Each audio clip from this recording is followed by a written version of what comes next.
They say a school is a place of lessons, laughter, and the small echoes of childhood that stay with us forever. But sometimes the sounds that linger in empty hallways are not memories at all, they're warnings. Welcome to our video, 3 True Scary Stories from an Abandoned School. These are not urban legends stitched together for clicks. These are accounts people swore were real. Witnesses who walked its cracked floors, who heard its bell ring when no one was there, who saw things that science can't explain. Stay with us until the end.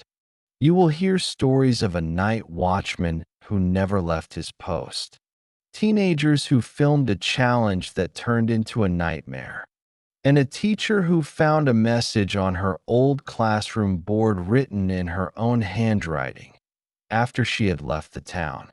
If you think you know everything about abandoned places, think again. Some doors should stay closed. Some stories will cling to you like the dust on those desks. Before we begin, make sure the lights are dim, headphones on, and don't watch this one alone if you value getting a good night's sleep. Tonight, we open the locked wings of a school that was shut down decades ago, and what we found inside will stay with you. Story 1. Night watchman Martin Hale had lived close to the old school his entire life. He remembered its busy mornings, the squeak of sneakers on linoleum, the chorus of classrooms counting together. When budget cuts came and the district shut down the building for good, Martin was already retired, but the town still hired him part-time to check on the property, keep vandals away, and flip a heater on when frost threatened to spider crack the windows. He liked the work because it was honest and quiet, and because it allowed him to sleep in his own bed at night. He never intended to be part of a story anyone would tell in a whisper. The building stood with its windows like blind eyes, watching the empty town. From outside, the school looked respectable in its collapse. Ivy climbing the bricks, a faded banner still clinging to the archway. Inside, there was another smell, chalk dust turned into a dry grit, the tang of mildew under old science lab counters, and something else Martin could never quite name when he stepped into the hallways. A school closed its doors, but not its memory. The bell, rust stiff, seemed to remember schedules that no one kept. Martin's nightly rounds were methodical. He moved from the main office to the gym, then down the corridor of classrooms, checking that windows latched and lights were not being misused. There were small comforts in the routine: the flash of his torch against lockers, the beep of his watch at 2 in the morning. He learned which doors stuck and which ones opened with a polite complaint. When things went wrong, he told himself it was vandals, or raccoons, or pipes settling. Human reasons were the easiest to accept on a night with a moon like a cold coin overhead. Martin heard the sound that would make him swear he never heard anything like it again: a child's laugh. Not carried over wind, but from inside room 204, Mrs. Klein's old class. The laugh was sharp, layered, and bright, as if a radio in the inside of the wall had been turned on to kid channel static. Martin stopped. The laugh repeated, and this time something else answered: a scrape, like a small shoe dragging across the floor. He paused outside the door, the torch beam trembling on the knob. He pushed the door open, and the classroom came into view: rows of desks asleep under dust sheets. The projector cart slouched like a tired thing, a blackboard that had not been wiped for decades. On the far side of the room, a small cluster of drawings were taped crookedly to the wall: stick figures with sad faces and houses with scribbled red lines that might have been roofs or might have been something else. Martin told himself there had been kids sneaking in. He prepared to find a flashlight beam and answer it with a stern voice. There was no one. The air was thin but not cold. It had the texture of a memory. Then the small shoe scrape happened again across the floorboards, but this time it came from the hallway just beyond the classroom. Martin stepped into the doorway, and the corridor swelled with the distant, impossibly precise sound of a school bell ringing once, twice, three times. A bell so clean and punctual that Martin's watch nudged him. It was 2:17 a.m., a time when bells do not remember schedules. Martin followed the empty corridor until he reached the nurse's office. The door had been left slightly ajar, and inside the cot was rumpled as if someone had been sitting there and left only moments ago. On the desk, a little paper cup still smelled like dry grape juice. Martin's throat went dry. He had walked plenty of empty buildings in his life, but he had never found evidence someone had been there for only a heartbeat and then vanished. He decided to call it in, to call the sheriff, to call anyone, to be the man who said someone's been here. The radio in his pocket crackled to life when he fumbled for it. But the voice on the other end was not the sheriff's. It was the voice of a small child, singing the school song, a lullaby turned inside out, a tune that Martin remembered from his own kindergarten graduation. The voice slid into words he had not heard in decades. We line up 2 by 2. We learn our letters true. Then, like rain through a half-closed window, the voice stopped. That night, the sheriff sent 2 deputies. They swept the building with a thoroughness that made Martin feel foolish for being frightened, exactly the way adults try to explain things away to children. They found the graffiti, the smashed glass in the art room, a vodka bottle shoved into a locker. They didn't find cigarette ash in the classroom or boot prints leading to the nurse's cot. They left with polite nods and a promise to get the janitor in to lock the heavier doors. For weeks, Martin kept checking. He tried to leave at the end of his shift and put the keys away. On a Tuesday when thunder sat over town like a held breath, Martin went to lock the front door and the bell tolled. 3 soft, exact chimes from deep in the corridors. He turned, and in the second-floor window someone had drawn with a long finger from the outside. A small handprint in dust, smudged enough to be old and fresh at once. He stopped sleeping well. When he dreamt, his dreams were of chalk on the blackboard rearranging itself into numbers that did not belong to any known geometry. He began to hear footsteps in his house at night, and would answer with the calmness of a man who had put away childish things, only to feel, on his bathroom mirror, the warm shape of a child's palm near his shaving kit. One winter morning, he arrived at the school and found a new set of drawings stapled to the bulletin board in the foyer. At the top, in blunt crayon letters, someone had written, Missa. Under it, a child's stick figure leaned toward a larger shape with something like wings. Martin took the paintings down and brought them home, thinking maybe they would help him understand. He set them on his table and tried to make sense of the lines. A playground swing drawn alone in a puddle. A bus with dark circles instead of wheels. At the bottom of one page, in handwriting small and cramped, was a date that had not yet occurred. He tried to talk with people about what he was seeing, but adults smiled and nodded the way they do when a neighbor sees things at the edge of eye and asks the town for company in explaining it. Old houses make sounds, an older woman told him. You know how your roof settles. Martin wanted to say, "This is not settling." He wanted to point at the exact slant of a child's smile in a picture and say, "That's someone I once knew." But the names in his head belonged to decades ago. They belonged to parents long dead, to classes disbanded into memory. S.O. Martin did the only human thing left to him. He continued to walk the hallways.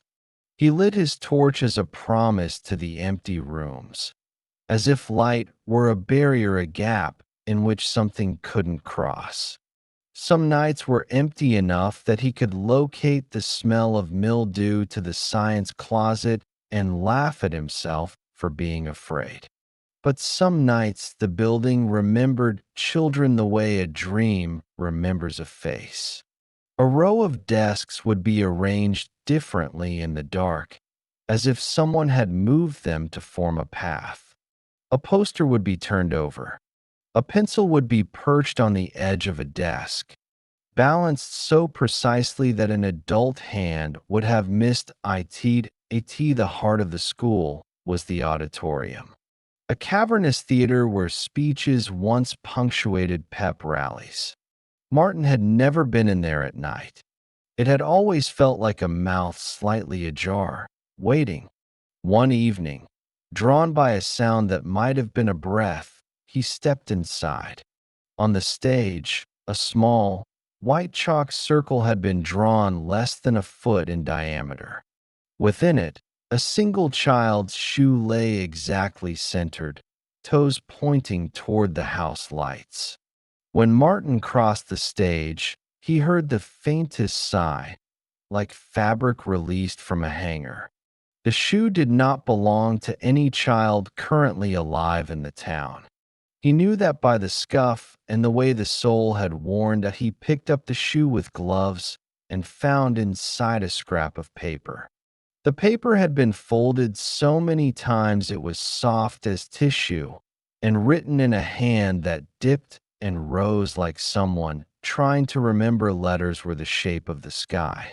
The note read 3 words: "Wait for me." There was no signature, only the smear where ink had been touched and then pressed into the fabric of the shoe. After that night, Martin turned in his resignation. He told the town hall he could no longer do it. He said the building had claimed too much of his sleep. He said he had family to care for. They accepted gracefully, because towns accept retirements with a raft of polite, fixed gratitude. Martin went home, and for the first few nights there were no sounds at his window. He slept like a man who had been finally allowed to forget. Weeks later, his daughter called to say the school had been broken into by kids again. They'd taken bricks from the chimney to build fires and left old books in a trail through the lot. Martin went to see, not by appointment, not by duty, but because something in him kept the door cracked. When he walked the corridor to the auditorium, he felt his steps slow as if the air had remembered him. On the stage, the small white chalk circle was drawn again, larger this time. And in the center, 2 small shoes sat, toe to toe, as if someone had lined them up for a march. That he still doesn't say what he saw beyond that, because the world is full of people who prefer answers and need ends. He says only that some nights the school will not let go of the sound of children walking inside it, even when there are no children to make those sounds. He says, quietly, it was waiting, and sometimes very late, when a bell tolls in a place it no longer belongs, you might hear the faintest counterpoint, the sound of someone answering from the dark. Story 2. The Midnight Challenge. It began like most online dares do, with boredom threaded through with bravado. Ava, Josh, and Mark had been friends since middle school.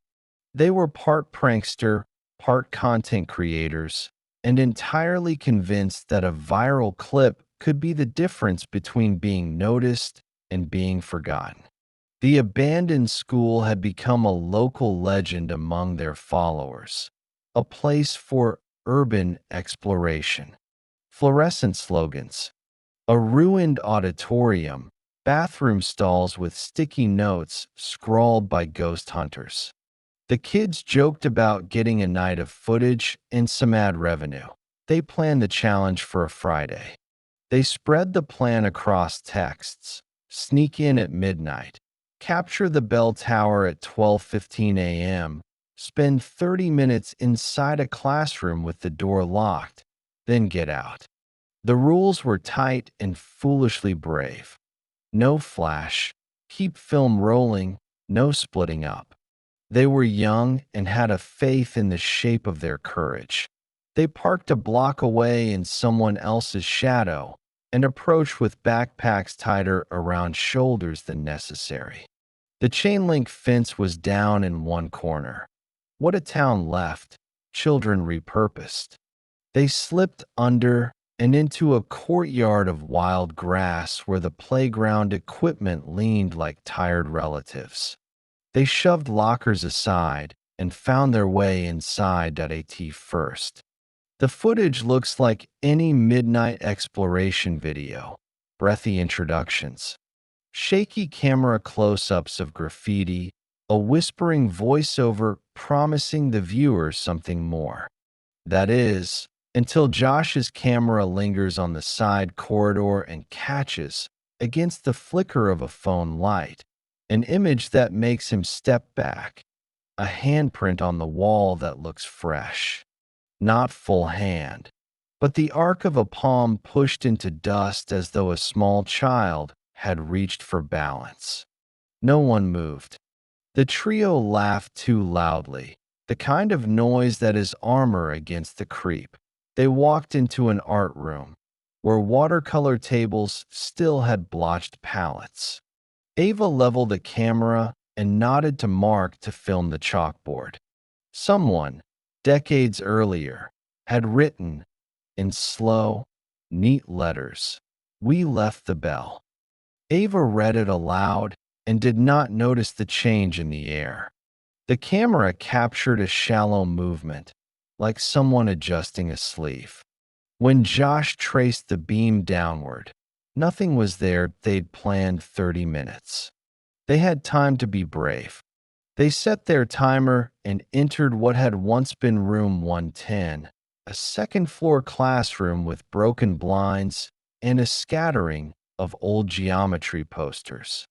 They bolted the door for the performance of danger and set the camera on a desk to capture them in a circle. The footage shows them grinning at each other.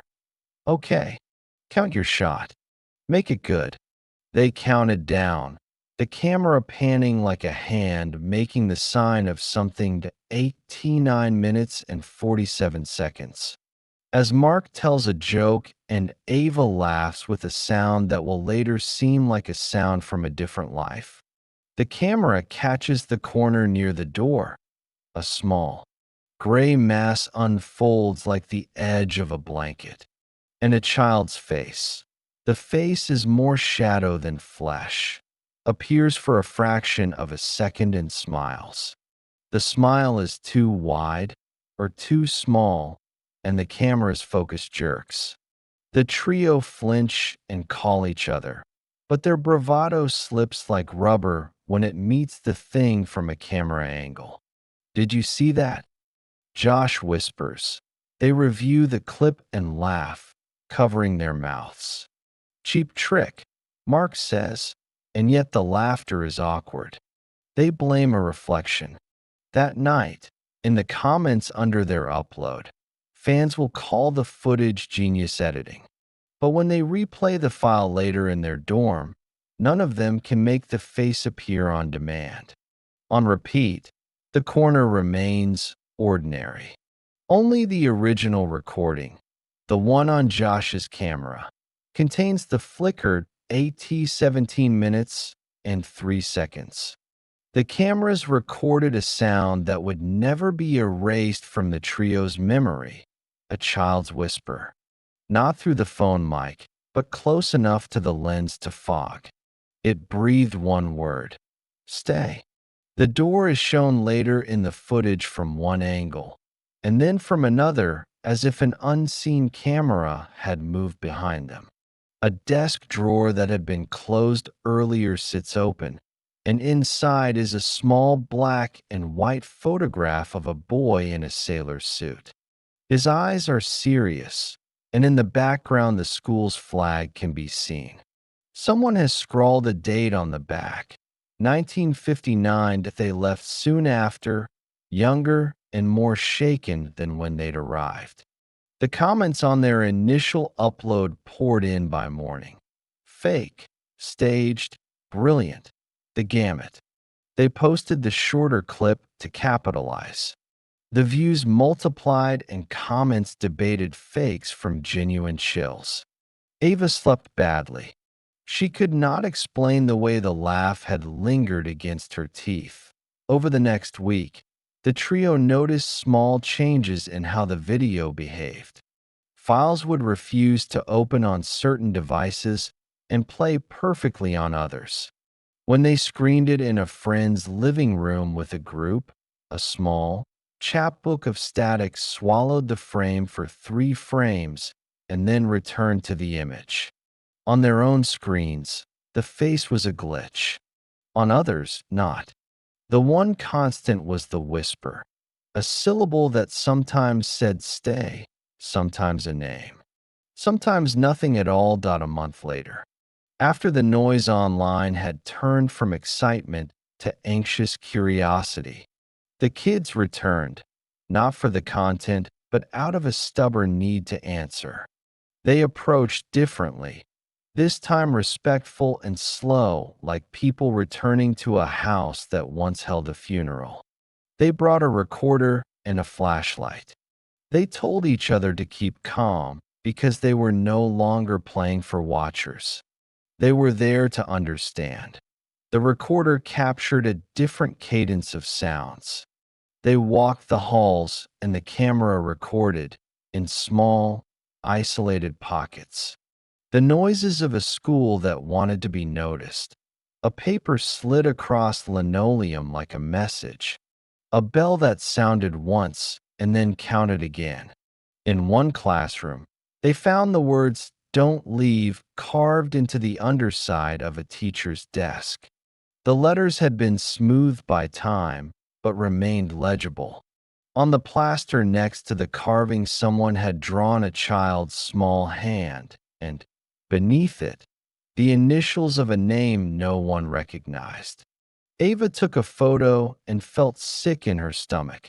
That night on their way out, something happened that changed them irrevocably. It began as a whisper of static in Josh's headphones.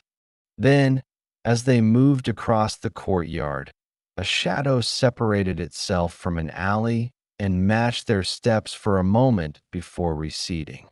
They all felt the same quickness in the hollow of their throats, a pressure, a sense of being watched not by eyes, but by a collection of absent presences. When they got back to town, they discovered a comment under their most watched clip that chilled them in a way the video could not. "You came back. Good. We were waiting."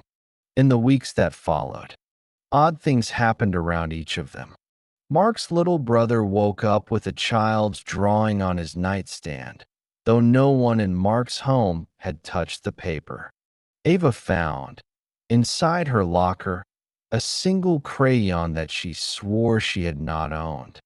Josh's camera began to die, battery empty after minutes of filming, shots corrupted into nothing halfway through.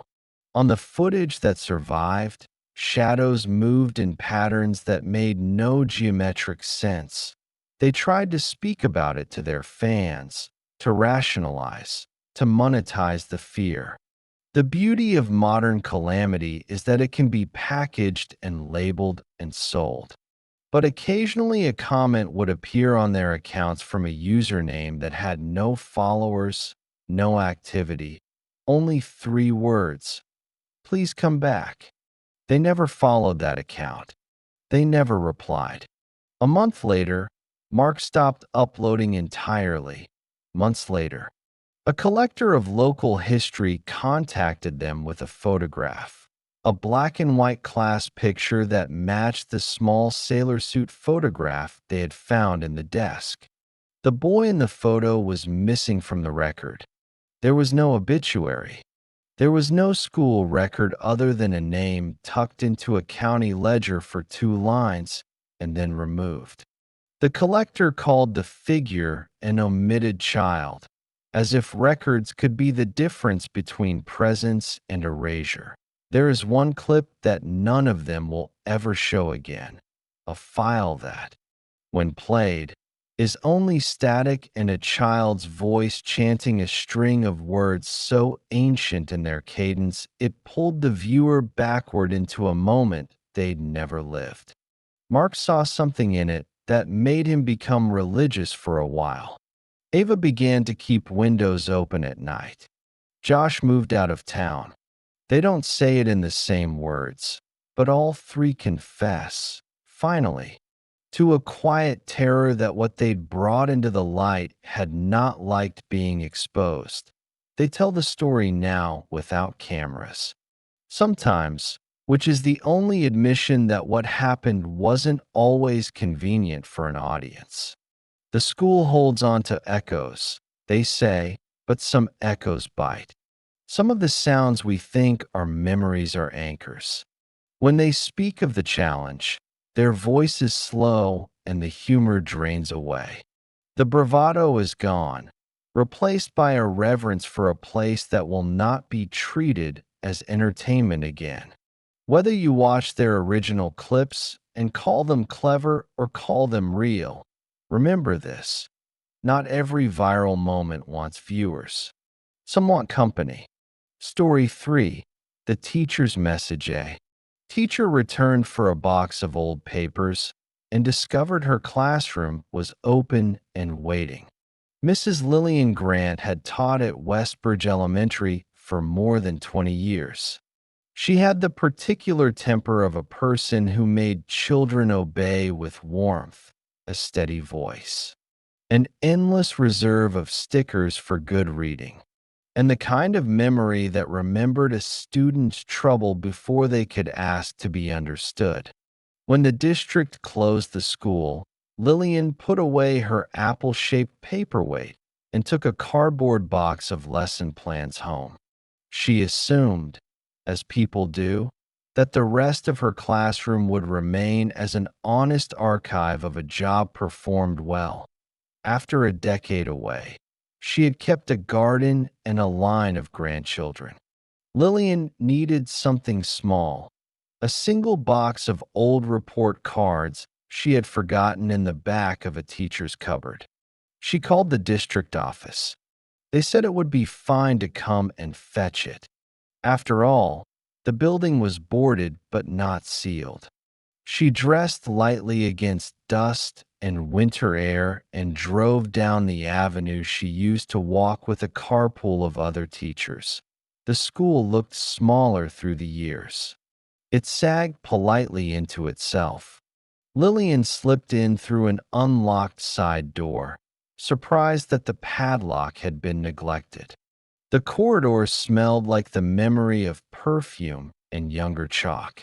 Her footsteps made a sound she immediately noticed as different, like the cadence of an old clock without a tick. She walked into the familiar geometry of hallways, into the classroom where she had once taught fractions until the numbers sang to her astonishment the room was exactly as she had left it. Desks in their neat columns, an apple-shaped globe on the window ledge, a faded poster of multiplication tables hanging crookedly. The blackboard looked as if it had been used that day, chalk dust fresh and soft. There was a small plastic cup on the teacher's desk with a dry stub of a pencil in it. Lillian blinked. She could not remember why she felt the hair at the back of her neck lift. Then she saw the message on the board. The IT was a sentence in her own looping. Careful hand. I will wait at the bell. The letters were the way she wrote when she made lists. Neat, decisive, a little slanted. Lillian stared, and for a moment she thought someone had cleaned her handwriting and copied it, a prank of a former student. But the letter formation matched not just her style, but a small idiosyncrasy she used when crossing her T's. She knew because she had corrected herself in front of class for that exact quirk, making it into a story about care while writing. She sat down heavily and ran her hand across the dusty desk. The temperature in the room seemed correct, but the air had a weight like someone holding breath. On the windowsill, a dried leaf lay with a child's face traced on it in faded ink. It was not a thing she had seen in her decade of teaching, but it fit in a way that made her stomach twist. There was a folder on the desk with papers she recognized, lesson plans from years ago, notes to parents, a program for a school play she had produced. Among them lay a folded photograph, a picture of her own younger self, taken in front of the school's sign, hair shorter, eyes earnest. On the back of the photo, in handwriting she would never forget, was a date and a simple phrase, "Don't be late." Lillian took the stack and intended to leave. The door, however, would not close behind her. She shoved at it and felt it resist, as if the frame had cooled around a memory and refused to yield. When she turned back to put the photograph in her bag, she saw that the blackboard had been wiped and, in the top corner, someone had written a new line in quick, childlike script, "We are still learning." The handwriting was small, but not hers. She called out, a sensible adult voice that surprised her by shaking. "Hello? Is anyone there?" Her voice returned, altered by the acoustics, thin as paper. No human answered. Perhaps, she thought, the building had a heater that clicked in the ducts. Yet the chalk line remained, the little curl at the letter G bowing into itself like a child's ear. Lillian felt the old habit: teach calm, set boundaries. She picked up a piece of chalk and, making a small apology to the empty room, added beneath the sentence, in her own handwriting, "Class dismissed." She left with the box clutched in her arms and did not realize until she reached the parking lot that time had somehow shifted. 1 hour had passed, though she had expected only 10 minutes. She drove home with the picture and the paper and a quiet knot in her chest. The town seemed ordinary. Neighbors nodded. When she went to make tea, the photograph had been rearranged on her kitchen table. The date on the back, a day that had not yet come, was still there. That night she dreamt of her classroom full of children who did not belong to any year she could remember. They sat with hands folded and heads bowed, as if something had taught them to listen. She woke with the echo of a small voice in her ear, whispering a name she had not heard in 30 years. A name from a lost attendance sheet. Over the next few days, Lillian received visitors she did not expect. Former students, now parents of children, came by the house with cups of tea and long faces. They told her of their own strange experiences with the closed building. A teacher who once returned to find a desk with a fresh pencil. A parent who had gone by with their child and found the playground swings moving by themselves. An older woman from the PDA told Lillian quietly that the school had closed after an accident no one liked to discuss, a small tragedy that had left a smudge on the record, and a handful of children missing from registers. "You always remembered them," the woman said, and Lillian realized she had. Names clung to her memory like bookmarks that a week later Lillian was called by the district office. They said someone had been seen inside the school, trespassing. She offered to go and retrieve any of her own papers if they wanted. The district agreed, and this time a curator of municipal buildings accompanied her, along with a police officer who acted as if this was simply a protocol walkthrough. The group opened the door together. The curator pointed out where water had leaked through the ceiling. The officer noted that a window had been forced. Then they found the classroom. It was not in the same state as when Lillian had left it. Desks were not in neat columns. They were arranged in an odd semicircle. On the blackboard, in large, deliberate handwriting that matched the one she had seen before, someone had written her name in full and, beneath it, a line that made the three adults stare. The line read, "She left the light on." No one claimed responsibility. The curator chalked it up to kids.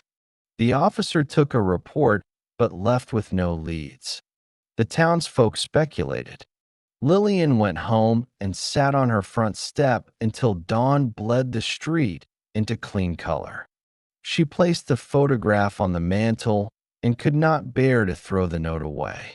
She folded it carefully and slid it into a drawer on an ordinary afternoon.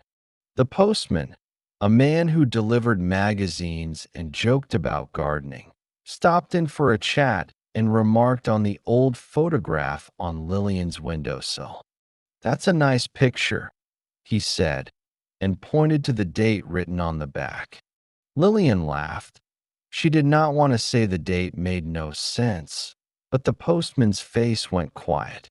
He told her, softly, that he had once been a child in that school and that when he was small he had been scolded for daydreaming during math.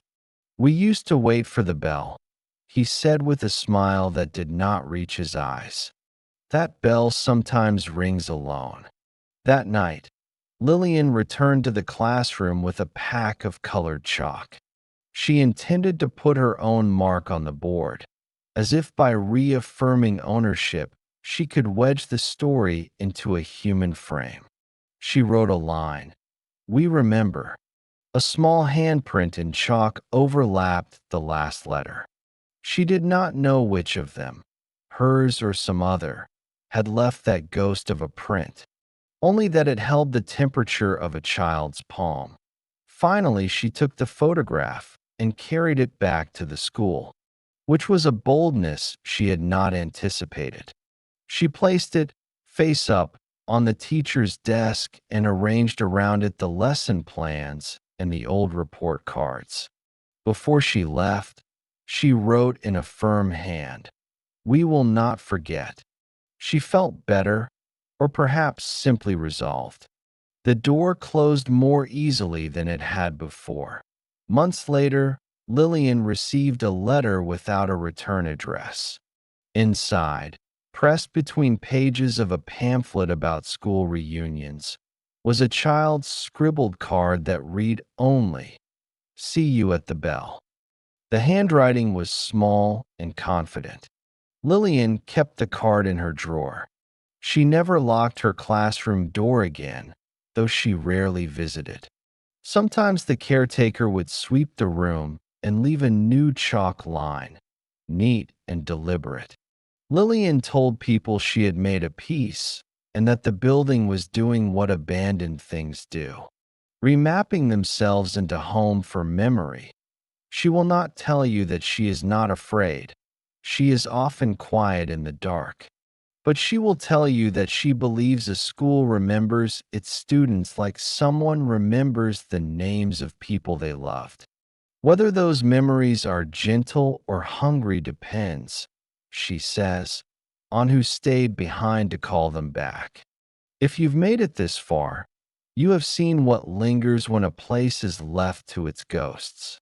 Abandoned schools are full of small, patient things. They keep schedules in their dust and keep secrets in the lockers. If these stories unsettled you, Leave a comment below telling us which one you'd never dare to investigate. Subscribe, hit the bell, and like this video if you want more true accounts from places people should have left alone. We read every comment. Be brave or be gone.